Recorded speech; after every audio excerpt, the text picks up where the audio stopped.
Bienvenue sur 37 Info. Voyons comment régler la décharge batterie sur votre Samsung S26 Plus.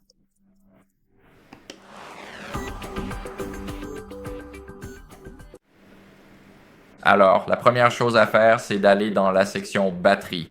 Ensuite, si vous allez dans les paramètres puis dans la batterie, vous verrez alors les applications qui consomment le plus. Donc ici, il s'agit de One UI Home, de l'appareil photo et de Bixby. Il n'y a pas beaucoup d'applications sur cet appareil, donc vous devez trouver l'application sur laquelle vous pouvez réellement changer quelque chose, comme les limites d'utilisation en arrière-plan. Vous voulez mettre l'application en veille profonde pour qu'elle ne fonctionne jamais en arrière-plan, mais si vous la mettez simplement en veille, alors elle fonctionnera en arrière-plan seulement de temps en temps. Donc, vous devez vous assurer de la mettre en veille profonde. Maintenant, si vous faites cela pour chaque application possible, bien sûr, par exemple, Google Play doit seulement être mise en veille. Mais voilà comment vous pouvez faire cela. Bien sûr, il n'est pas possible de modifier cette application. C'est la même chose pour cette application. Et cette application est déjà mise en veille.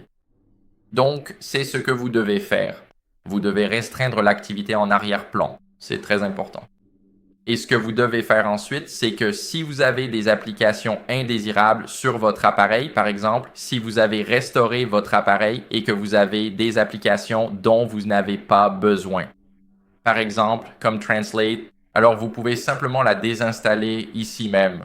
Par exemple, Watch, vous pouvez la désinstaller. Et votre téléphone sera beaucoup plus rapide, meilleur, et il ne consommera pas autant de batterie qu'actuellement. Maintenant, ce que vous devez faire, c'est télécharger AccuBattery. Donc, nous allons télécharger AccuBattery uniquement pour vérifier s'il y a des erreurs avec notre batterie. Nous allons maintenant aller sur le Play Store, taper AccuBattery et ici, nous allons sélectionner cette application juste ici. Elle est développée par Digibyte. Nous voulons donc nous assurer de l'installer. Elle ne fait que 15 mégaoctets, donc elle devrait s'installer très rapidement. Ouvrons l'application. Et maintenant, ce que nous allons faire, c'est regarder ici la capacité de conception de la batterie.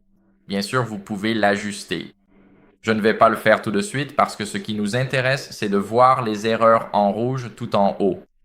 Nous ne nous intéressons pas au fait qu'AccuBattery soit tué en arrière-plan à cause de mauvaises restrictions de batterie. Voilà. Nous devons vérifier s'il y a d'autres bugs. Donc, si vous n'en avez pas, ce que vous devez faire, c'est charger votre téléphone à 100% à partir de 15% ou moins, et ce 5 fois. Ensuite, vous pourrez aussi voir s'il y a des bugs ou si l'état de santé de votre batterie est bon. Maintenant, ce que vous pouvez faire, c'est redémarrer le téléphone. Cela aide aussi. Cela rafraîchit tout le système. Maintenez enfoncé le bouton d'alimentation et le bouton de réduction du volume en même temps. Appuyez sur redémarrer. Appuyez à nouveau pour redémarrer le téléphone. Il redémarre et je vous retrouve dès que c'est terminé. Après le redémarrage, ce que vous pouvez faire en dernier recours, c'est vous rendre dans un service agréé. Donc, il se peut qu'il y ait une erreur que l'utilisateur puisse détecter. Si votre batterie continue de se décharger, alors vous devez la faire réparer dans un centre de service Samsung. Voilà, c'est tout pour cette vidéo. J'espère qu'elle vous a été utile.